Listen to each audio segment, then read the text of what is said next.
से हम flexibility achieve करते हैं.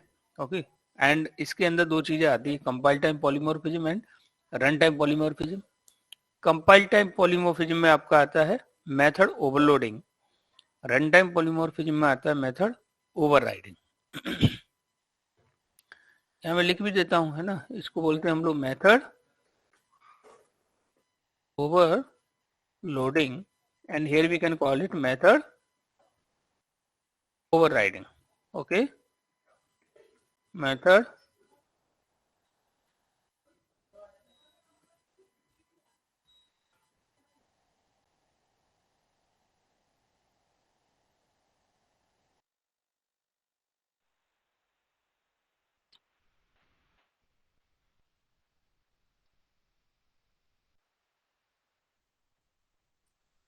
ओके.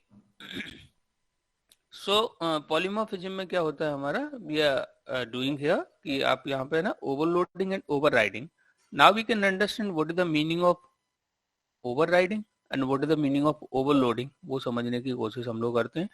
और overloading is always take care by whom, बता सकते हो ओवरलोडिंग कौन करता है? I mean who take care? Compiler. वो भी कंपाइलेशन टाइप पे आपका ओवरलोडिंग करता है. Overloading is always take care by the compiler, overriding is always take care by the JVM. Overloading के अंदर आपको ना तीन चीजें याद रखनी है आपको, 3 things you need to remember. Point wise अगर रखोगे आप तो इजीली आप चीजों को क्या रख लोगे, याद रख लोगे, अदरवाइज कुछ टाइम बाद भूल जाओगे आप. ठीक है, तो पॉइंट जरूर बनाइए. ठीक है, जब भी आपको डिफरेंस पूछा जाए, difference between overloading and overriding, then आप ओवरलोडिंग को एक्सप्लेन कर दो, ओवरराइडिंग को एक्सप्लेन कर दो. Easily I mean interviewer can understand कि दोनों में डिफरेंस क्या है. ठीक है, तो पहला हमारा क्या है, फर्स्ट पॉइंट क्या ध्यान रखना हम लोगों को. First point we need to remember in overloading कि method name should be same and there argument must be different. ये पहला रूल है, method name would be same and there argument must be different. That is the rule for overloading, है ना. Method name would be same and there argument must be different. अब जब आप उस method को कॉल करोगे तो जो आर्गुमेंट आप पास कर रहे हो, है ना, जो आर्गुमेंट आप उसमें पास कर रहे हो वो कौन सा मेथड कॉल होगा, compiler will decide based on the argument which you are passing there. Okay, इसका एग्जांपल कैसे समझे हम लोग यहीं पे समझ लेते हैं. ठीक है, जैसे for example public class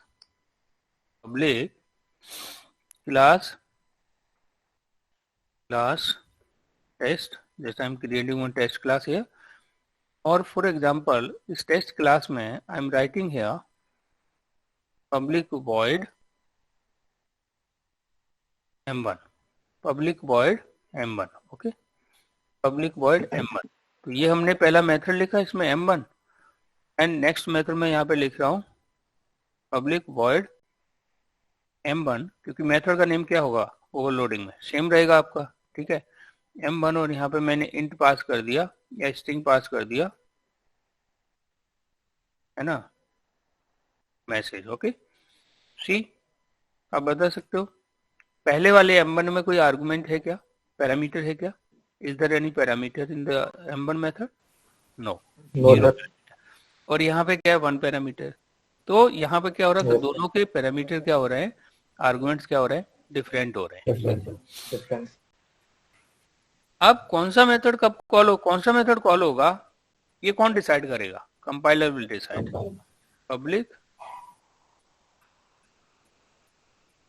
public void public static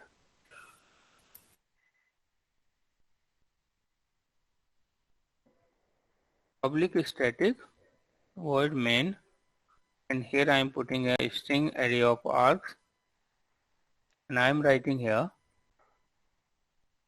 जैसे मैंने यहाँ पे लिखा test is equal to new test. If I am writing here test t, मैंने यहाँ पे लिखा test dot m1. मैं कुछ भी नहीं पास कर रहा हूँ, तो कौन सा मेथड का कॉल होगा यहाँ पे, सेकंड वाला, फर्स्ट वाला, राइट. मैं यहाँ कॉल करते समय कोई भी यहाँ पे कोई पैरामीटर पास नहीं कर रहा, हाँ सॉरी, पैरामीटर कुछ मैं पास नहीं कर रहा हूँ. तो आपका 0 आर्गुमेंट वाला कौन सा M1 है? ये वाला कॉल होगा। ये जो बाइंडिंग है, कॉलिंग की जो बाइंडिंग है, ये आपकी अर्ली बाइंडिंग हो जा रही है, स्टैटिक बाइंडिंग हो जा रही है। ये हमेशा कौन कर रहा है? कंपाइलर कर रहा है। इसलिए इसको बोलते हैं मेथड ओवरलोडिंग, कि which method is going to call, है ना। इसकी जो बाइंडिंग है वो क्या हो जा रही है? इसको कंपाइलर कर ले रहा है इस चीज की बाइंडिंग, कि which method is going to call. ये भी कब कॉल बाइंडिंग हो जा रही है? कंपाइलेशन टाइम पे ही, है ना। ये कंपाइलेशन टाइम पे ही बाइंडिंग हो जा रही है कि कौन सा मेथड इसमें कॉल होगा। ओके, अगर मैं यहाँ पे लिख देता हूँ हाय गुड मॉर्निंग ऑल, ठीक है, ये मैंने पास किया, hi good morning all. Okay, जैसे मैंने hi good morning all pass किया, बताइए कौन सा मेथड कॉल होगा? सेकंड वाला, है ना। तो ये स्ट्रिंग चली जाएगी मैसेज के अंदर, मैसेज में यूज कर सकते हो। तो ये मेथड आपका कौन सा मेथड कॉल होगा, ये कब डिसाइड हो रहा है, कब इसकी बाइंडिंग हो रही है? कंपाइलेशन टाइम पे, कंपाइलिंग टाइम पे इसको बाइंडिंग कर लेता है which method is going to call. और इस चीज को बोलते हैं हम लोग क्या? Method overloading. Compiler is going to decide which method is going to call, इसको हम लोग ओवरलोडिंग को ही बोलते हैं, स्टैटिक बाइंडिंग या अर्ली बाइंडिंग या मेथड ओवरलोडिंग। और this is nothing called the compile time polymorphism. Okay, अब यहाँ पे क्या होता है, ये चीज तो चलो ये डिसाइड होगा। फर्स्ट पॉइंट आपको ध्यान रखना है कि method name should be same and there argument must be different, it's nothing called the method overloading. Okay, और जनरल एग्जांपल हम लोगों ने समझ लिया था कि जनरल एग्जांपल में पर्सन एक है, जैसे आई थिंक विक्रम कल एक एग्जांपल दे रहा था वाटर का, तो वाटर एक है, अलग अलग उसकी फॉर्म होती है, राइट। जैसे एक उसका आइस फॉर्म हो गया, राइट, लिक्विड वाटर हो गया, राइट। तो वाटर एक ही अलग अलग फॉर्म होती है, ऐसी पर्सन एक है और अलग अलग जगह पे वो अलग अलग बिहेव कर रहा है, right. If I am passing time with my kids तो मैं पेरेंट की तरह बिहेव कर रहा हूँ, है ना। If I am talking with friends मैं फ्रेंड की तरह बिहेव कर रहा हूँ। If I am working in a company तो मैं employee as a employee behave कर रहा हूँ, राइट। तो पर्सन एक ही है, अलग अलग जगह पे अलग अलग बिहेवियर कर रहा है। ऐसे ही यहाँ पे मेथड का नाम तो सेम है, बट नंबर ऑफ आर्गुमेंट से उसका बिहेवियर चेंज हो जा रहा है, राइट। नंबर ऑफ आर्गुमेंट से उसका जो आर्गुमेंट आपका पास होगा तो उसी तरीके से वो ट्रीट करेगा, राइट। इसमें स्ट्रिंग मैसेज पास किया तो इसका मतलब क्या है कि ये क्या करेगा, यहाँ पे आनी मैसेज प्रिंट करेगा, राइट। अगर कोई इंट नंबर है तो ऑब्वियसली हम कुछ कैलकुलेशन कर रहे हैं इसके अंदर, राइट।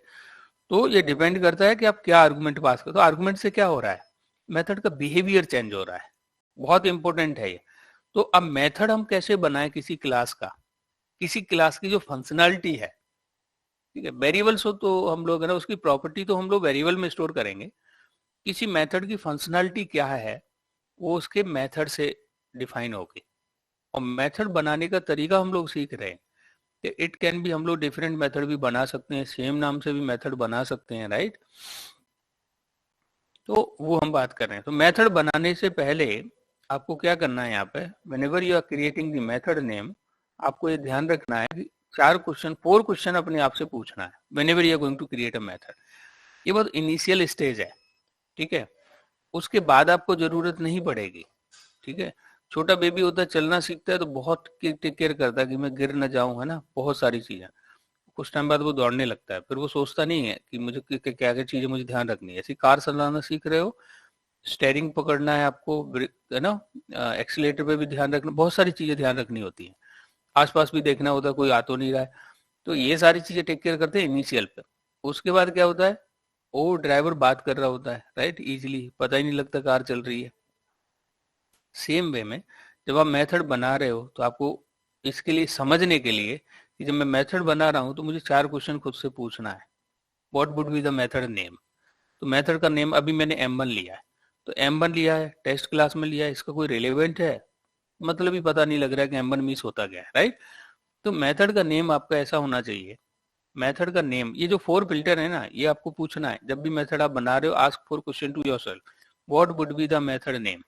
जैसे फर्स्ट क्वेश्चन, ओके, नेम, नाम को उसके काम से पता थोड़ा मैच करना चाहिए उसका, ठीक है। अगर मैं यहाँ पे मैसेज पास कर रहा हूँ तो यहाँ पे कोई मतलब ऐसे लिखूँ मैं, विश, WISH, है ना, विश करना है मुझे, मॉर्निंग, इवनिंग, आफ्टरनून, राइट। तो थोड़ा इसका क्या होता है, सेंस करता है।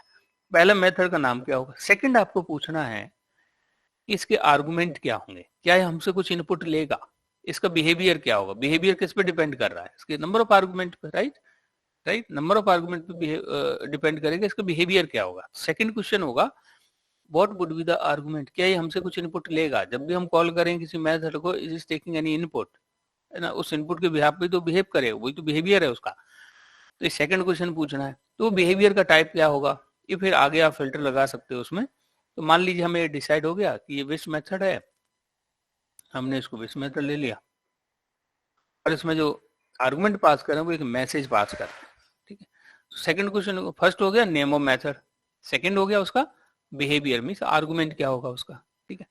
थर्ड जो क्वेश्चन आपको पूछना है कि उसका टाइप क्या होगा, जब भी इस मेथड को कॉल करेंगे विल इट रिटर्न समथिंग, अगर वो आपको वापस कुछ रिटर्न कर रहा है तब हम क्या करेंगे, उसका रिटर्न टाइप लिखेंगे यहाँ पे। कुछ भी रिटर्न नहीं कर रहा है तो क्या, वॉइड लगा देंगे हम लोग, ठीक है। फोर्थ जो क्वेश्चन पूछना है कि उसकी विजिबिलिटी क्या होगी, आपको इस बिहेवियर को कहाँ कहाँ एक्सेसिबिलिटी देनी है, आप सब जगह देना चाहते हो पब्लिक बना दो उसको, राइट। तो ये 4 क्वेश्चन कभी भी कोई मेथड बनाना है, ask the 4 question to yourself, okay. I know कि रियल उसमें आप सोच नहीं पाओगे कि आई मीन जो भी बिजनेस डिस्कशन चल रहा है और उसमें आपको मेथड लिखना है, तो मेथड कैसे बनाना है, उसकी फंक्शनैलिटी, मेथड मींस क्या होता है, क्लास की फंक्शनैलिटी, उसका बिहेवियर, ओके। और कोई भी मेथड बनाने से पहले 4 क्वेश्चन खुद से पूछना है, इनका ठीक से अगर जवाब दे पा रहे हो आप तो मतलब आप मेथड बना पा रहे हो। अगर इनके हमारे आंसर्स स्ट्राइक नहीं कर रहे हैं इन क्वेश्चंस के, मतलब हमें थोड़ा और काम करने की जरूरत है खुद पे, ठीक है जी। तो जब भी आप मेथड बनाओगे आपको 4 things you need to remember.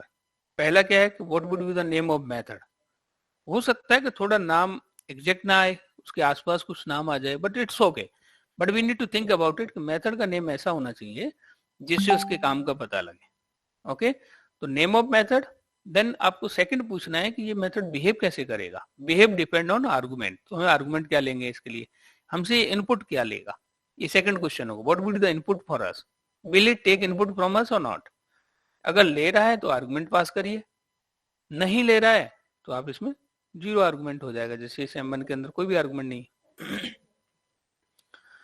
अब थर्ड जो क्वेश्चन आपको पूछना है कि इसका टाइप क्या होगा, मेथड एग्जीक्यूट होने के बाद क्या हमें कुछ रिटर्न करेगा या नहीं, नहीं रिटर्न कर रहा है वॉइड कर दो, रिटर्न कर रहा है तो यहाँ पे आप रिटर्न कर रहा है तो किस क्या क्या रिटर्न टाइप ले सकते हैं, कोई मुझे बता सकता है यहाँ पे कि मेथड का रिटर्न टाइप हम क्या क्या ले सकते हैं, एनीवन कैन टेल मेथड का रिटर्न टाइप क्या क्या हो सकता है, वेरी इंटरेस्टिंग। int, string, हाँ, static, स्टैटिक रिटर्न टाइप नहीं है, स्टैटिक क्या है, मॉडिफायर है। modifier तो होता है, मॉडिफायर modifier। को रिटर्न टाइप से मिक्स नहीं करना है, रिटर्न टाइप में आपके प्रिमिटिव डेटा टाइप्स आ जाते हैं ऑल 8, है ना। फिर आपका रेफरेंस डेटा टाइप, रेफरेंस मतलब स्ट्रिंग, हमारी क्लास का कोई टाइप आ जाता है, राइट। और क्या हो सकता है इसकी जगह पे, है ना, और क्या हो सकता है, मतलब या either it could be the reference type और it can be the primitive type, दो चीजें ध्यान रखो। रिटर्न टाइप में टू थिंग्स आएंगी, it can be the reference type, reference में किसी भी टाइप का हो सकता है, किसी भी क्लास टाइप का हो सकता है, किसी भी एब्स्ट्रैक्ट क्लास टाइप का हो सकता है, किसी भी इंटरफेस टाइप का हो सकता है, राइट। और किसी भी प्रिमिटिव टाइप हम ले सकते हैं इसकी जगह पे। ये हमारा रिटर्न टाइप होगा। जब कुछ भी नहीं ले रहे हो तो उसकी जगह वॉइड लिख दोगे आप लोग, ठीक है। थर्ड जो पॉइंट है उसकी विजिबिलिटी, सॉरी फोर्थ पॉइंट है आप उसकी विजिबिलिटी। विजिबिलिटी में आपका क्या क्या आ जाता है, विजिबिलिटी में आपका मॉडिफायर, सॉरी मॉडिफायर आपने बहुत सारे पढ़े हुए हैं, तो आपको ये पता होना चाहिए कौन से मेथड के पहले कौन से मॉडिफायर हम लगा सकते हैं, राइट। मॉडिफायर से क्या हो रहा है कि इसकी विजिबिलिटी क्या है, कहाँ तक हम इसकी एक्सेसिबिलिटी दे रहे हैं, राइट। तो आपने पब्लिक बना दिया, it means you can access this which method from anywhere, okay. But अभी हम ये नहीं बात कर रहे थे, हम बात कर रहे थे मेथड ओवरलोडिंग की, तो अपने टॉपिक से हम लोग नहीं भटकते हैं, तो मेथड ओवरलोडिंग की बात कर रहे थे। तो मेथड ओवरलोडिंग का पहला पॉइंट ध्यान रखना, method name should be same and there argument must be different. अगर ये नहीं है, डिफरेंट नहीं है, तो मेथड ओवरलोडिंग नहीं कर सकते, ठीक है, पहला पॉइंट। सेकंड पॉइंट इसमें ध्यान रखना है, सेकंड पॉइंट को मुझे याद दिला सकता है, what is the second point in overloading जो हमें ध्यान रखना है, what is the second point we need to keep in our mind in overloading guys. Sir उसकी सर हाई प्रोबेबिलिटी होती है ना sir overloading, in overloading in overloading more specific version will get the highest priority. मतलब क्या है इसका, इस point से मतलब क्या समझते हो, मोर specific version will get the highest priority. यहाँ पे आप देखो मैंने यहाँ पे ले लिया स्ट्रिंग बफर एसबी, ये मैंने जो आर्गुमेंट लिया है, एसबी क्या है वेरिएबल नेम है, इसका टाइप हो गया स्ट्रिंग बफर, तो स्ट्रिंग बफर टाइप का मैंने यहाँ पे एक वेरिएबल ले लिया और एंड यहाँ पे मैंने स्ट्रिंग ले लिया। अब मैं इसको कॉल कर रहा हूँ, when I am calling it, तो न्यू स्ट्रिंग बफर और यहाँ पे मैं पास कर दे रहा हूँ समथिंग हाई समथिंग, कुछ मैं पास कर देता हूँ यहाँ पे। आप बताइए जरा, m1 को मैं कॉल कर रहा हूँ, m1 कॉल करते समय मैं आर्गुमेंट स्ट्रिंग बफर टाइप का ऑब्जेक्ट पास कर रहा हूँ, तो ये किस में जाएगा, स्ट्रिंग में जाएगा या स्ट्रिंग बफर में जाएगा? String buffer. क्योंकि ये जो स्ट्रिंग बफर का ऑब्जेक्ट है ये किसके स्पेसिफिक हो रहा है, स्ट्रिंग बफर टाइप के रेफरेंस वेरिएबल के स्पेसिफिक हो रहा है। तो ये सेकंड पॉइंट है कि method overloading more specific version will get the highest priority, है ना, जो ज्यादा स्पेसिफिक हो रहा है उसको प्रायोरिटी पहले दी जाएगी, है ना, ज्यादा स्पेसिफिक हो रहा है उसको प्रायोरिटी पहले दी जाएगी, ठीक है। तो यहाँ पे आपको समझ पड़ गया कि स्ट्रिंग बफर वाला कॉल होगा, इसका मतलब क्या है, कॉल करते समय जो आप आर्गुमेंट जो आप पैरामीटर यहाँ पे पास कर रहे हो, parameter which you are passing at the time of calling, तो ये आपका क्या हो जाता है, यहाँ पे वही मेथड आपका कॉल होगा, ये more specific version will get the highest priority. अब मैं यहाँ पे लिखता हूँ test dot m1, I am writing a test dot m1 और मैंने यहाँ पे डबल कोट में पास कर दिया Ravindra, okay. When I am passing this, अब बताइए कौन सा कॉल होगा, स्ट्रिंग बफर या स्ट्रिंग? स्ट्रिंग। हाँ, डबल कोट में जो स्ट्रिंग है वो स्ट्रिंग के स्पेसिफिक हो रहा है तो स्ट्रिंग कॉल हो जाएगा, ठीक है। नाउ नेक्स्ट आप बताइए test dot m1 and I am passing here null, what will happen? ये स्ट्रिंग वाले होगा सर, वो एम्बिग्यूटी दे देगा। यहाँ प्रॉब्लम आ जानी है एम्बिग्यूटी, क्योंकि आपका स्ट्रिंग सॉरी नल आपका किस में चला जाएगा, है ना, नल आपका कहाँ पे चला जाएगा, आपका स्ट्रिंग बफर में भी चला जाएगा और स्ट्रिंग में भी चला जाएगा, दोनों में चला जाएगा। तो ये कंफ्यूज हो गया, प्रायोरिटी इनकी क्या हो रहा है, सेम हो रही है ना, तो यहाँ पे क्या आ जाएगी, एम्बिग्यूटी की प्रॉब्लम आ जाएगी, ठीक है। ये आपका सेकंड पॉइंट है ना, एम्बिग्यूटी आ जाएगी यहाँ पे, एम्बिग्यूटी आ जाएगी यहाँ पे, ठीक है ना, एम्बिग्यूटी की प्रॉब्लम आ जाएगी यहाँ पे, एम्बिग्यूटी प्रॉब्लम आ जाएगी यहाँ पे। ये हमारा क्या है, सेकंड पॉइंट है। पहला पॉइंट क्या था हमारा, more specific sorry first point था method name should be same and there argument must be different, okay. तो ये आपका पहला पॉइंट होगा ओवरलोडिंग में। सेकंड जो पॉइंट है कि method overloading more specific version will get the highest priority, okay, ये आपका सेकंड पॉइंट है और सेकंड पॉइंट को हमने वेरीफाई भी कर लिया। अब थर्ड पॉइंट की बात आती है, थर्ड पॉइंट आपका क्या है मेथड ओवरलोडिंग में, कि in method overloading method resolution, है ना, अगर रिजोल्यूशन की बात करें, है ना, रिजोल्यूशन की बात सॉरी रिजोल्यूशन वाली बात थी यहाँ पे, ये जो ना इन मेथड ओवरलोडिंग, है ना, इन मेथड रिजोल्यूशन, है ना, मोर specific version will get the highest priority, जो ज्यादा स्पेसिफिक हो रहा है उसे प्रायोरिटी पहले मिल जा रही, राइट। और in method overloading child argument will get the more priority. अगर आपका मेथड ओवरलोडिंग है, पहली बात तो हम सभी लोगों को ये समझ पड़े कि मेथड ओवरलोडिंग होती क्या है, तो आपको क्या ध्यान रखना है, मेथड का name would be same and argument must be different, ठीक है।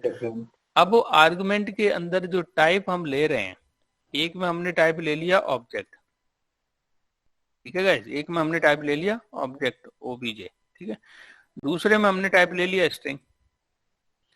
तो अगर यहाँ पे जो आर्गुमेंट पास कर रहे हैं और आर्गुमेंट के टाइप में, तो यहाँ पे हम पैरामीटर पास कर रहे हैं, या पासिंग है ना, सॉरी आर्गुमेंट भी पासिंग या, और आर्गुमेंट का जो टाइप है उनके बीच में अगर रिलेशन पेरेंट एंड चाइल्ड का है, द रिलेशन बिटवीन टू और more argument is parent and child, ध्यान से समझना आप लोग। कॉल करते समय क्या होगा, child argument will get the more priority, very very important, ठीक है।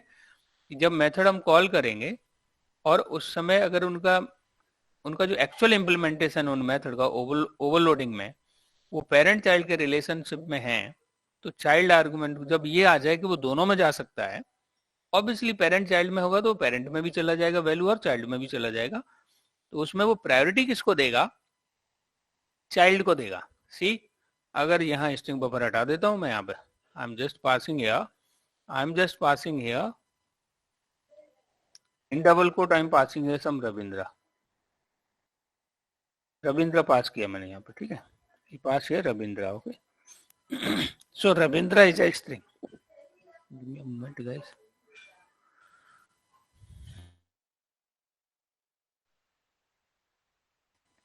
सो रविंद्र क्या है यहाँ पे, डबल कोट में स्ट्रिंग है, ठीक है जी।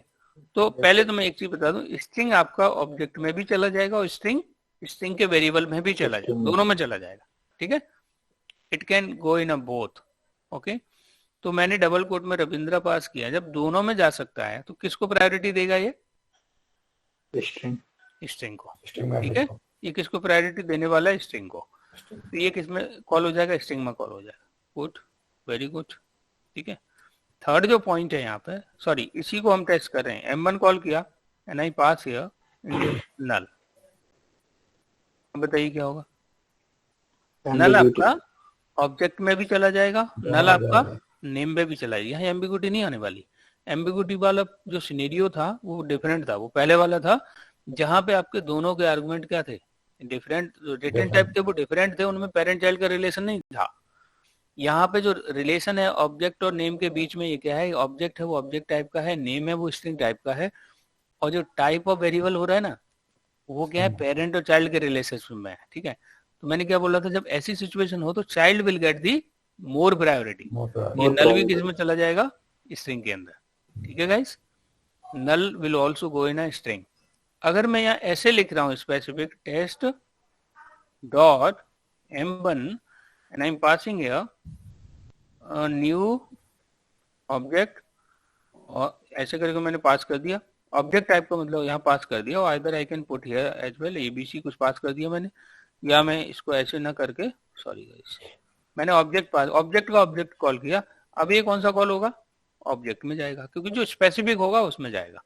लेकिन जब पेरेंट एंड चाइल्ड का रिलेशनशिप जहां है और चाइल्ड टाइप का अगर कोई वेरिएबल उसमें आ रहा है तो वो चाइल्ड को प्रायोरिटी पहले देगा, ठीक है।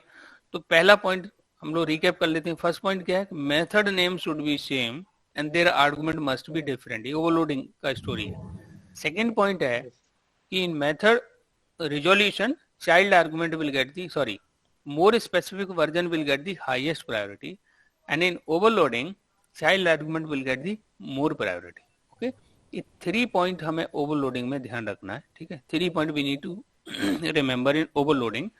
और ये मेथड कब कॉल हो रहा है, नहीं सॉरी, कॉल करने की जो बाइंडिंग है वो कब हो जा रही है, अर्ली बाइंडिंग कंपाइलेशन टाइम पे ही हो जा रही है। कंपाइलर ही डिसाइड कर ले रहा है कि कौन सा मेथड कॉल होगा, ठीक है, which method is going to bind. ये डबल कोट में जो स्ट्रिंग पास किया ये किससे बाइंड हो गया, स्ट्रिंग से। ये बाइंडिंग आपकी कंपाइलेशन टाइम पर ही हो गई, okay. This is nothing called the method overloading. Method overloading से related now anyone have any question please feel free to ask. चाहे तो हम लोग इसको प्रैक्टिकल भी कर सकते हैं अभी, है ना, इक्लिप्स में we can do the practical as well. Any question anyone here in overloading. OOPs का बहुत ही इंपॉर्टेंट कॉन्सेप्ट है, ओके। पॉलीमॉर्फिज्म के अंदर जो मेथड ओवरलोडिंग है, मेथड ओवरलोडिंग में 3 things you need to remember with example. आपको ये पता होना चाहिए, कोशिश करना आप लोग इसमें टाइम देना खुद को, ठीक है, और इस तरीके से आप इसको करना, ठीक है। आप मुझे बस 2 मिनट दो, just I am coming with in 2 minute guys.